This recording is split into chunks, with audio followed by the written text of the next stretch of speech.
All right, what's going on, folks? Well, we're back today with another edition of Tackle Tuesday. Today we're going to talk about top waters. I'm a whiskey drinking SOB. If you don't like that, then you won't like me. I'm an outlaw. I said I'm an outlaw. First one we're going to talk about is going to be a Stanley Top Toad. Ribbit Top Toad is the name of it. The one I have here is a white one.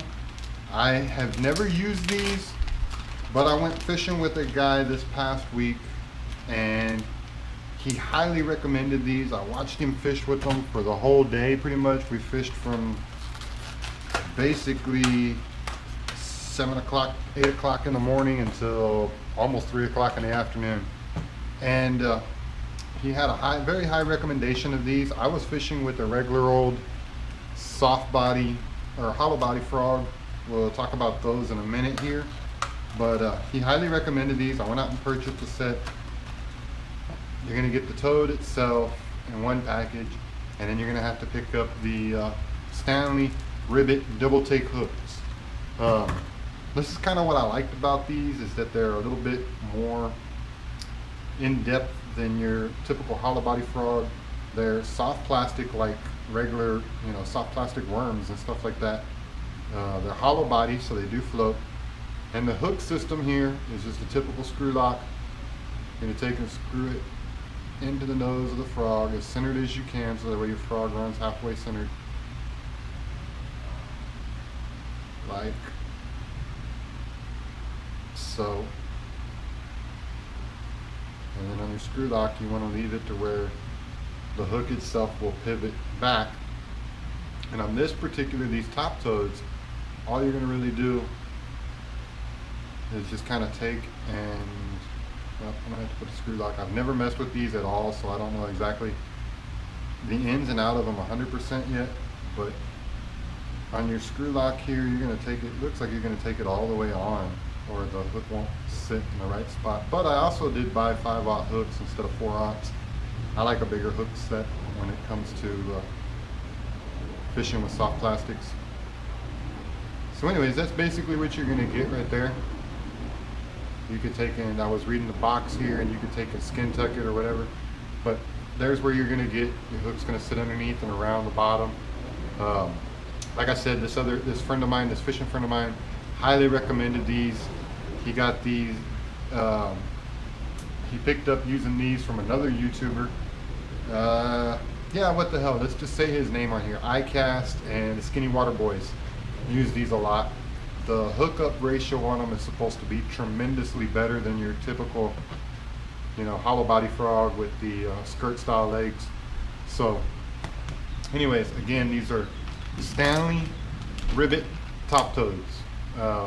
There'll be a link in the description from Tackle Warehouse where to get these, and you're also going to use the double take frog hooks. I have not fished with this yet, so I have no video clip of me catching with them, but I will be trying them out here in the near future. I'm going to hit some of the hydrilla up at Converse in the near future with them, and I'm going to hit up some other spots that have hydrilla and slime and stuff like that to definitely get a taste on how these guys work.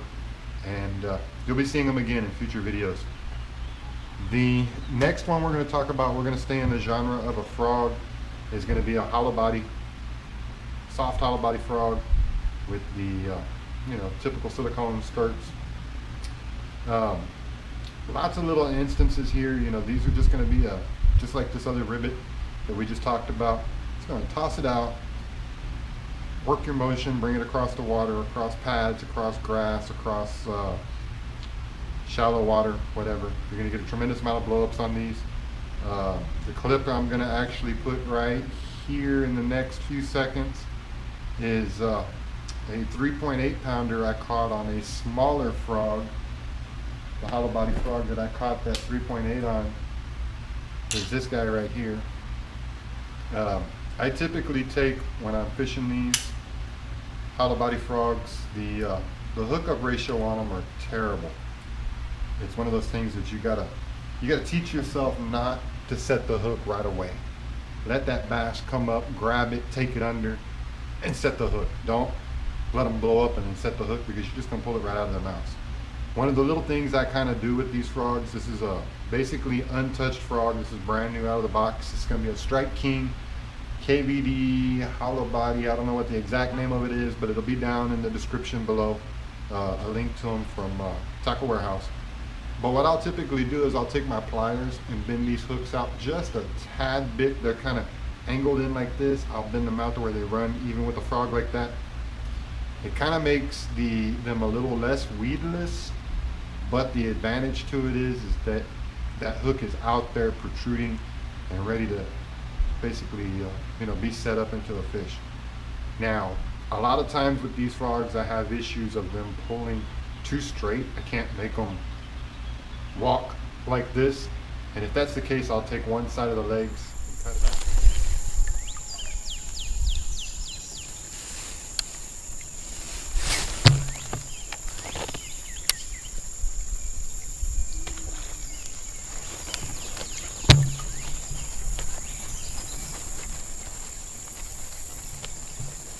Fish on fire.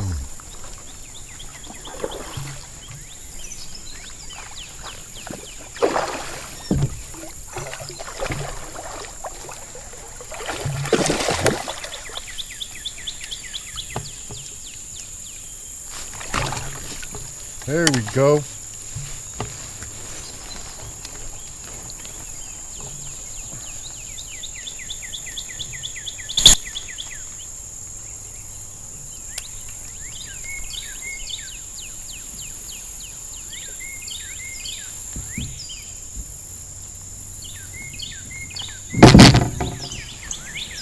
Pretty good looking bass.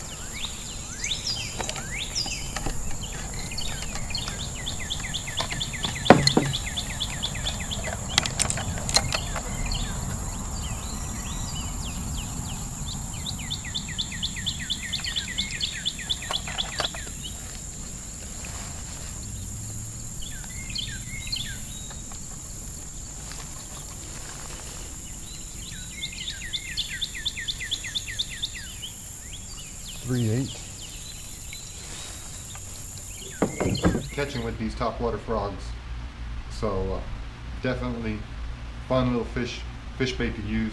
Highly recommend them. I'm getting more into the frog world. I've got some more frogs, but I don't want to talk about them just yet. I want to see how they're going to do because I haven't fished them. And then finally, my very favorite topwater bait. It's super simple, super easy. Is going to be the river to sea Whopper Plopper. These are the only two I have left in my arsenal. I started out with about 5 of these guys in all different colors.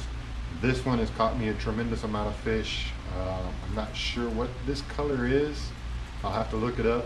But this one has caught me a tremendous amount of fish. And this one has done a couple of fish for me. I haven't really fished this one a whole lot. He's the newest one to the arsenal. But the Whopper Plopper, super simple. It's topwater bait.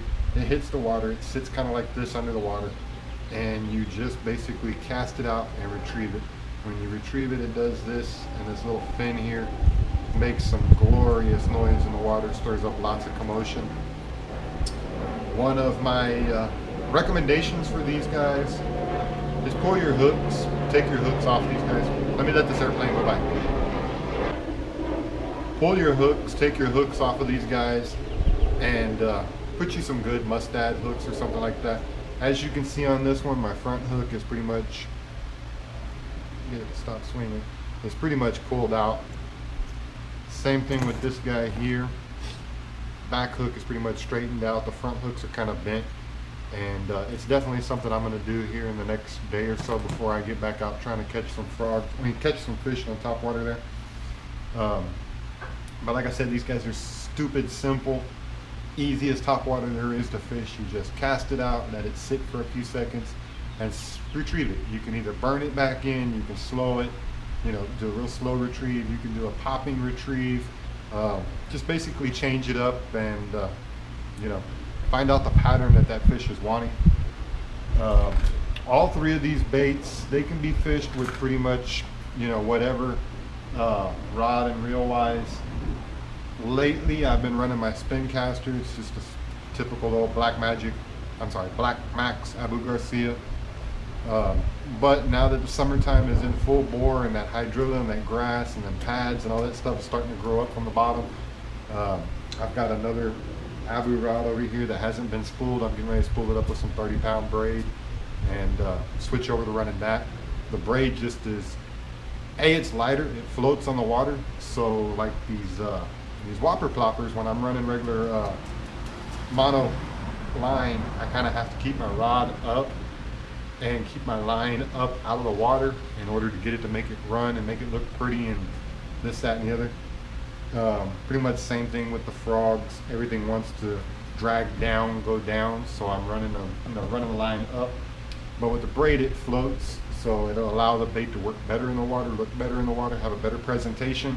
And then secondly, braid just doesn't stretch. So if you catch a bass up on the water and let's say hydrilla or something like that, and he buries down into that hydrilla, you can use that braid to wrench him up out of there. And also the braid will cut a lot of that stuff up too as you yank it on through, stuff like that. So highly recommend bait caster and braid. Everybody's going to say something different rod wise, but I typically don't fish with anything over a 7-footer. In fact, 1, 2, 3, 4, 5, 6 bait casters that I have, they're all 7-footers. The only thing I use anything smaller in is going to be my my spinning combos. I use 6.6s in that, and I think I have a 6.8, I'm sorry, a 6.10 bait caster over there that I haven't rigged up yet. But anyways, that's pretty much going to wrap it up for this video. Oh wait, hold on, I forgot to show you that clip of that Whopper Plopper catch.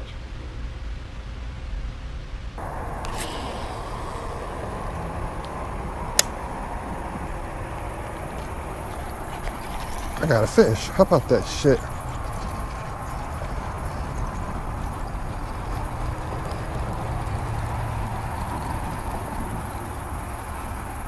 Where are you? Holy hell!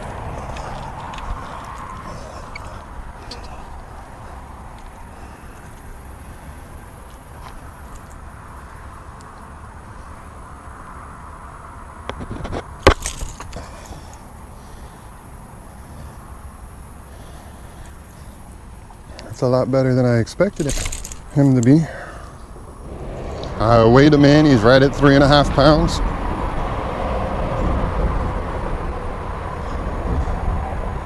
Decent sized fish in my opinion.